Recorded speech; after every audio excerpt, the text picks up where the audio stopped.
Dear students, कैसे हैं आप सब। उम्मीद करता हूं आप खैरियत से होंगे। आज का हमारा आर्टिकल है मिलीकॉन्स मेथड।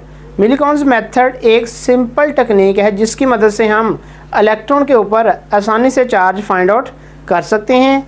मिलीकॉन्स का साथी कौन था? वो था हैर्वे फ्लेचर। ये दोनों ने मिलके कारनामा सर अंजाम दिया। कौन सा कारनामा? इन दोनों ने मिलके इलेक्ट्रॉन के ऊपर चार्ज फाइंड आउट करने की एक सिंपल टेक्निक डिज़ाइन कर दी। इससे पहले हम देखते हैं कि अगर 1909 से पहले की बात करें तो जे थॉमसन उसने इलेक्ट्रॉन डिस्कवर कर लिया था। हमें यह भी पता था इलेक्ट्रॉन के ऊपर चार्ज नेगेटिव होता है। इसके अलावा जो सब एटॉमिक पार्टिकल्स हैं उनको यूनिवर्सली एक्सेप्ट नहीं किया जा रहा था कि जो एटम्स के सब एटॉमिक पार्टिकल्स होते हैं वो नहीं होते। उसको प्रूव करने के लिए बहुत सारे साइंटिस्ट, उस दौर के साइंटिस्ट इस बात पे लगे हुए थे कि ये चीज़ें होती हैं और इनको हम प्रूव करते हैं। प्रूव कैसे करते हैं? जैसा कि मिलीकॉन्स ने इलेक्ट्रॉन के ऊपर चार्ज फाइंड आउट करके बता दिया कि इलेक्ट्रॉन होता भी है, इसके ऊपर चार्ज भी होता है, इसकी चार्ज की क्वांटिटी उसने बता दी। अब हम इस आर्टिकल में क्या पढ़ेंगे? इलेक्ट्रॉन के ऊपर चार्ज कितना होता है। तो इसका मतलब सुने। जैसे कि मैं कहता हूँ एक इंसान है, उसकी तनख्वाह बहुत ज़्यादा है, तो आपने फ़ौरन क्या पूछना है? आपने कहना है कितनी है। मैं कहता हूँ एक बच्चा बहुत ही लायक है, उसने बोर्ड में पहली पोजीशन हासिल की है, आप फिर भी पूछेंगे कितने नंबर हैं उसके। तो इसका ये मतलब हुआ कि आप फ़ौरन क्वांटिटी की तरफ दौड़ लगाते हैं। तो क्वांटिटी क्या होती है ये हम देखते हैं। कौन सी क्वांटिटी?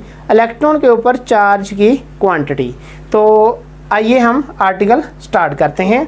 तो ये भी बात आपको पता होनी चाहिए कि जो चार्ज होता है ना वो क्वांटाइज होता है। जब किसी भी पार्टिकल के ऊपर पे चार्ज आएगा ना तो वो क्वांटाइज होएगा। इसका मतलब क्या है कि अगर हमारे पास एक एटम है, अगर एक इलेक्ट्रॉन हासिल करता है तो उसके ऊपर चार्ज एक इलेक्ट्रॉन का ही होगा। अगर दो इलेक्ट्रॉन हासिल करता है तो जितना पहले चार्ज था उससे डबल हो जाएगा, दरमियान में कोई वैल्यू पॉसिबल नहीं होगी। नेक्स्ट हम पढ़ते हैं कि ये एक्सपेरिमेंट उन्होंने कैसे कंडक्ट किया, इसका प्रोसीजर कैसे है, इसकी वर्किंग कैसे है। तो हम डायग्राम के ऊपर आते हैं। सबसे पहले हमने क्या करना है, एक चैम्बर लेना है, एक कंटेनर लेना है जो मेटल का बना होना चाहिए। इसका फ़ायदा क्या है? तो आपने जो एक्सपेरिमेंट करवाना है करीब कंटेनर का फ़ायदा ये होगा कि जो एयर करंट इधर से और इधर से जो एयर करंट होगा उसको ये चैम्बर, ये कंटेनर रोकेगा। तो इससे बचने के लिए हमने चैम्बर इस्तेमाल करना है। दूसरे नंबर पे क्या है? एटोमाइज़र। एटोमाइज़र क्या होता है? ये एक पंप होता है जिसमें हम ऑयल डाल देते हैं और इसको पंप करने की मदद से हम यहाँ पर जो ऑयल है उसको बारीक पार्टिकल्स की फॉर्म में यानी कि मिस्ट की फॉर्म में यहाँ पर प्लेस कर सकते हैं। यहाँ मिस्ट की फॉर्म में हम ऑयल ड्रॉपलेट्स हासिल कर सकते हैं। तीसरे नंबर पे अगर हम बात कर लें तो वो है W1 विंडो और W2 विंडो। ये दो विंडो है हमारे पास। पहली विंडो का काम क्या है? जो पार्टिकल इधर से नीचे आएगा उसको देखना भी है, उसको ऑब्जर्व करने के लिए हमें किस चीज़ की ज़रूरत होगी? लाइट की ज़रूरत होगी। तो लाइट, यहाँ पर हमने ये लाइट सोर्स रख दिया, S मीन्स लाइट सोर्स, और यहाँ पर क्या रख दिया? लेंस। अब लाइट सोर्स लेंस ये दोनों मिलके क्या करेंगे? लाइट आएगी, जो लेंस है ये इसको क्या करेगा? डेंस। तो यहाँ पर लाइट एक डेंस फॉर्म में यानी कि पार्टिकल्स को जगा देगी, पार्टिकल्स को इल्यूमिनेट कर देगी। तो पार्टिकल्स को इल्यूमिनेट करने के लिए हमने S और L प्लेस कर दिया है। दूसरी विंडो का काम क्या है? जो पार्टिकल यहाँ पर रख दिया है उसको देखना भी है ना, ऑब्जर्व भी करना है कि पार्टिकल किस तरह मूव कर रहा है, कितना डिस्टेंस तय हो गया, कितना टाइम लग गया है। तो उस देखने के लिए, तो उसको ऑब्जर्व करने के लिए ये विंडो प्लेस कर दी गई। यहाँ पर हम क्या रखते हैं? यहाँ पर हम माइक्रोस्कोप लगाएंगे। माइक्रोस्कोप इधर से लगेगी। ये M यहाँ पर शो करवाने का मतलब है इधर से देखेंगे तो ऐसे ये चीज़ आपको नज़र आएगी, इधर से देखेंगे तो ये माइक्रोस्कोप के लिए विंडो W2 रख दी। और यहाँ पर इसके अंदर निशान लगे होंगे, मार्क लगे होंगे कि जैसे जैसे पार्टिकल नीचे आएगा पता चलेगा कि 0, 5 मिलीमीटर, 10 मिलीमीटर, 15 मिलीमीटर। तो ऐसे पता चलेगा कि चार पार्टिकल जो मूव कर रहा है वो कितना मूव कर रहा है, यानी डिस्टेंस फाइंड हो सकेगा। कैसे डिस्टेंस फाइंड होगा? वो S और V यहाँ पर देखे पता चल जाएगा। S पता चल जाएगा, टाइम पता चल जाएगा, V निकल सकता है। लेकिन अगली बात सुने, ये हमारे पास दो इलेक्ट्रोड्स हैं। दोनों इलेक्ट्रोड्स, एक को पॉजिटिव प्लेट से जोड़ दिया, एक को किससे जोड़ दिया? नेगेटिव प्लेट से जोड़ दिया। दोनों के दरमियान पोटेंशियल डिफरेंस कितना रख दिया? V। और दोनों प्लेट्स के दरमियान डिस्टेंस कितना है? D है। नेक्स्ट हम इसकी वर्किंग के बारे में पढ़ते हैं। तो सबसे पहले हमारे पास एक एटोमाइज़र होगा। एटोमाइज़र के अंदर क्या होगा, ऑयल। ऑयल को जैसे हम पंप करेंगे तो यहाँ से ऑयल्स इसकी वाल्स के साथ रब करता हुआ यहाँ से बाहर निकलेगा इन द फॉर्म ऑफ मिस्ट। यहाँ पर छोटे छोटे ड्रॉपलेट्स के फॉर्म में ऑयल जो है ना वो बाहर गिरेगा। अब यहाँ पर जैसे ही ऑयल ड्रॉपलेट्स इसके अंदर से मूव करते हुए इधर आ रहे हैं, तो जो वाल्स के साथ उनकी रबिंग है, इससे क्या होता है, एटोमाइज़र की वाल के साथ जो इलेक्ट्रॉन्स थे उसके एटम्स के इलेक्ट्रॉन इसको मुंतकिल हो जाते हैं, तो इसके ऊपर इलेक्ट्रॉन आ जाता है। इलेक्ट्रॉन आने से चार्ज कौन सा आता है, नेगेटिव। एटोमाइज़र से, तो एटोमाइज़र से जब ड्रॉपलेट्स नीचे की तरफ आएंगे तो यहाँ से क्या होगा, जो आगे हमारे पास इलेक्ट्रोड है उसके अंदर क्या है, होल से जो ड्रॉपलेट्स जब नीचे की तरफ आएंगे तो यहाँ पर पहुँचेंगे, तो हमने करना अब क्या है, जो हमने बैटरी लगाई है उसका काम शुरू हो गया है। अब हमने पोटेंशियल डिफरेंस V प्रोवाइड कर देना जो वेरिएबल है, हम दिल करें तो कम ज़्यादा कर सकते हैं अकॉर्डिंग टू सिचुएशन। अब सपोज कर लेते हैं फ्यू ड्रॉपलेट्स इधर से नीचे की तरफ मूव करेंगे। जैसे ही ड्रॉपलेट्स नीचे की तरफ मूव करते हैं तो ये under the action of gravity fall करने की कोशिश करते हैं। तो जब यहाँ पर पहुँचेंगे सेंटर में, हमने अब करना क्या है, हमने इसमें से कुछ ड्रॉपलेट्स को यहाँ पर सस्पेंड करवाना है। सस्पेंड करवाने का तरीका क्या होता है, तो ये किस फोर्स के तहत नीचे आ रहे हैं, under the action of gravity. Gravity की फोर्स किधर को है, डाउनवर्ड। अगर हम ऐसी फोर्स क्रिएट करें जो अपवर्ड हो ताकि उसको बैलेंस करके इसको सस्पेंड करवा सके, तो वो फोर्स कहाँ से प्रोवाइड करेंगे, जैसे ही हम ऊपर वाली प्लेट को पॉजिटिव, नीचे वाली को नेगेटिव से जोड़ देंगे तो यहाँ पर इलेक्ट्रिक फील्ड जनरेट होगा। इलेक्ट्रिक फील्ड की सीमत पॉजिटिव से नेगेटिव तरफ होगी। जो हमारा पार्टिकल है ये कौन सा चार्ज है, इसके ऊपर नेगेटिव चार्ज है, तो negative charge particle electric field की सीमत के उल्ट चलेगा, तो ये किधर को जाना चाहेगा, ऊपर को। लेकिन इसके ऊपर वेट फोर्स भी लग रही है।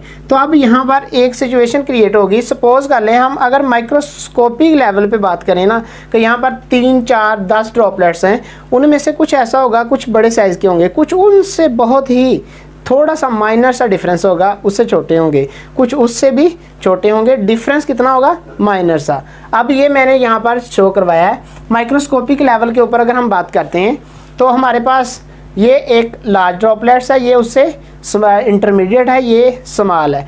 अब यहाँ पर वेट फोर्स, क्योंकि ये बड़ा है इसका वेट ज़्यादा होगा। तीनों पे सपोज इलेक्ट्रिक फोर्स हमने एक जैसे अप्लाई कर दी, क्योंकि एक दफ़ा जो अप्लाई कर दी आपने वो वेरी तो कर सकते हैं, लेकिन अगर यहाँ पर 3 ड्रॉपलेट्स मौजूद हैं तो जितना आपने प्रोवाइड किया तीनों पे यकसा लगेगा ना, तो तीनों पे इसके ऊपर भी इलेक्ट्रिक फोर्स, इसके ऊपर भी और इसके ऊपर भी। अब कंपेरिजन करते हैं, जिसका वेट ज़्यादा है इलेक्ट्रिक फोर्स उसको हमने सपोज जितनी दी है वो वेट से कम है, तो अब वेट ज़्यादा हो जाएगा इलेक्ट्रिक फोर्स से, तो इसका मतलब है ये किधर मूव कर जाएगा, डाउनवर्ड।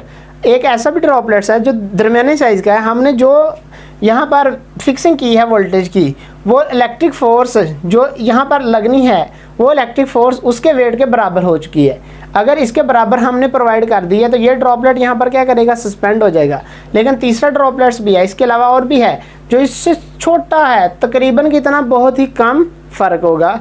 तो जो ड्रॉपलेट्स तीसरा होगा वो इसकी निस्बत हमने कहा है थोड़ा सा स्मॉल होगा। तो यहाँ पर अगर देखा जाए इसका वेट क्या होगा, कम होगा, तो फोर्स जितनी इस पे लग रही उतनी इस पे लग रही, इसका वेट कम है, डाउनवर्ड फोर्स कम है, अपवर्ड फोर्स क्या है, ज़्यादा। तो यहाँ पर ये होगा, कुछ ड्रॉपलेट्स नीचे गिर जाएंगे, कुछ अपवर्ड मूव कर जाएंगे और कुछ ड्रॉपलेट्स वहाँ पर सस्पेंड हो जाएंगे। जो ड्रॉपलेट्स वहाँ सस्पेंड हो जाएंगे उनसे हमारा नेक्स्ट सारा फर्दर प्रोसीजर स्टार्ट होगा to calculate the charge on electron. Next जो ड्रॉपलेट सस्पेंड हो गया है वो हमारे काम कराया गया है, उसके ऊपर हम मज़ीद स्टडी करेंगे। तो ड्रॉपलेट सस्पेंड कब हुआ है, जब इलेक्ट्रिक फोर्स और ग्रेविटेशनल फोर्स क्या हो जाएंगे, equal. Upward force is equal to downward force. तो इलेक्ट्रिक फोर्स का फार्मूला क्या होता है, Q into electric field E, Q into E, और ग्रेविटेशनल फोर्स का फार्मूला होता है M इंटू G। तो यहाँ से E इलेक्ट्रिक फील्ड की वैल्यू पुट करें in the form of magnitude, only magnitude देखनी है। तो E इज इक्वल टू होता है V ओवर D। V क्या है, जो यहाँ पर पोटेंशियल डिफरेंस है, और D क्या है, डिस्टेंस बिटवीन प्लेट्स, तो ये वाला डिस्टेंस बिटवीन प्लेट्स।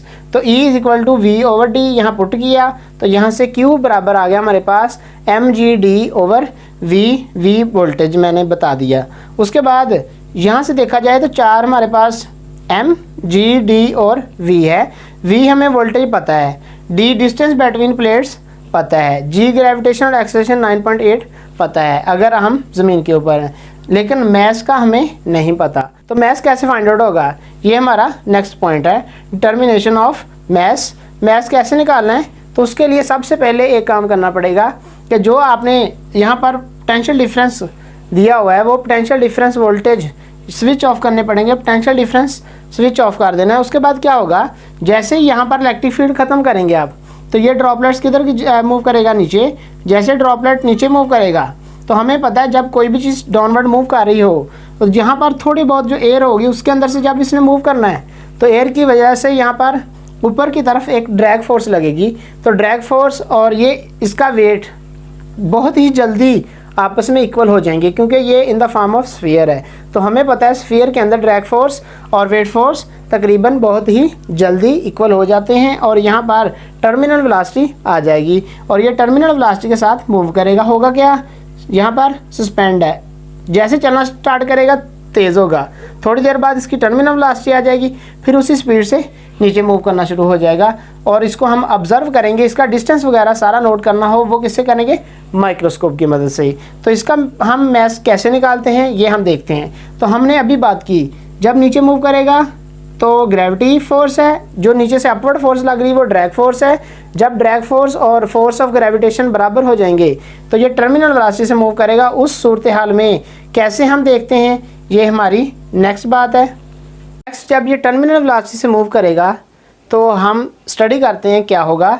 तो टर्मिनल वेलोसिटी आती कब है, जब ड्रैग फोर्स किसके बराबर हो जाती है, वेट फोर्स, यानी upward force is equal to downward force. तो ड्रैग फोर्स का फार्मूला हमें पता है 6 पाई ईटा आर वी। ईटा क्या होता है, विस्कोसिटी ऑफ एयर, अगर एयर में मूव कर रहा है, और वी टी क्या है, टर्मिनल वेलोसिटी। टर्मिनल वेलोसिटी भी निकाल सकते हैं, कैसे निकालते हैं वो हम बाद में बात करते हैं, is equal to M G.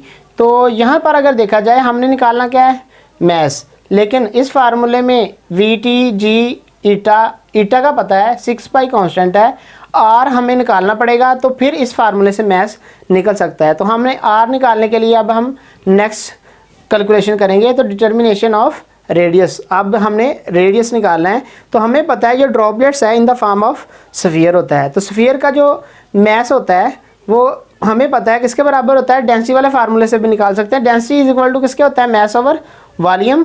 तो मैस कैसे निकलेगा, डेंसिटी मल्टीप्लाई बाय वॉल्यूम। तो मैस एक साइड पे हो गया, वॉल्यूम एंड डेंसिटी एक साइड पे हो गया। यहाँ पर डेंसिटी वैसे की वैसे ही, वॉल्यूम ऑफ स्फीयर, तो वॉल्यूम ऑफ स्फीयर किसके बराबर होता है, 4/3 पाई आर क्यूब। ये वैल्यू m की अगर हम यहाँ पर पुट कर देते हैं तो यहाँ पर पुट करने के बाद ये चीज़ एज इट लिख देनी है, g भी एज ए, और ये वाली चीज़ सारी की सारी इधर आ गई। तो यहाँ से हमने एक आर क्यूब से कैंसिल हो गया, यहाँ से आर स्क्वायर रह गया, बाकी सारी चीज़ें कट कटा के हमारे पास बच गया 9 ईटा वी टी ओवर 2। हमारे पास नेक्स्ट आ गया g इंटू रो। अब यहाँ से हमें एक चीज़ का पता होना ज़रूरी है, क्योंकि ईटा का पता है, डेंसिटी का हमें पता है और ग्रेविटेशनल एक्सेलरेशन का भी पता है, सिर्फ टर्मिनल वेलोसिटी का नहीं पता। तो जो हमने माइक्रोस्कोप लगाई थी वो किस लिए लगाई थी, माइक्रोस्कोप के अंदर मैंने बताया था एक फंक्शन होता है, जब हम देखते हैं तो ड्रॉपलेट्स के साथ नीचे वाली साइड पे नंबरिंग आ रही होती है, जैसा कि यहाँ पर लिखा होगा 0, आगे लिखा होगा 5 मिलीमीटर, आगे लिखा होगा 10 मिलीमीटर, आगे लिखा होगा 15 मिलीमीटर। तो यहाँ से सपोज ड्रॉपलेट स्टार्ट होता है गिरना, तो यहाँ से यहाँ तक गिरते गिरते उसकी टर्मिनल वेलोसिटी आ गई।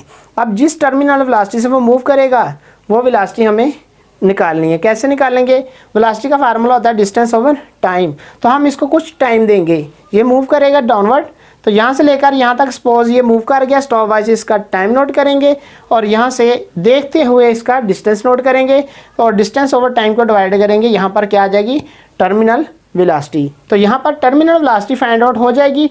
टर्मिनल वेलोसिटी की वैल्यू पुट करने के बाद यहाँ से रेडियस निकलेगा, रेडियस की वैल्यू पुट करने के बाद हमारे पास क्या निकलेगा, मैस, ये वैल्यू आर पुट करेंगे, बाकी चीज़ें हैं।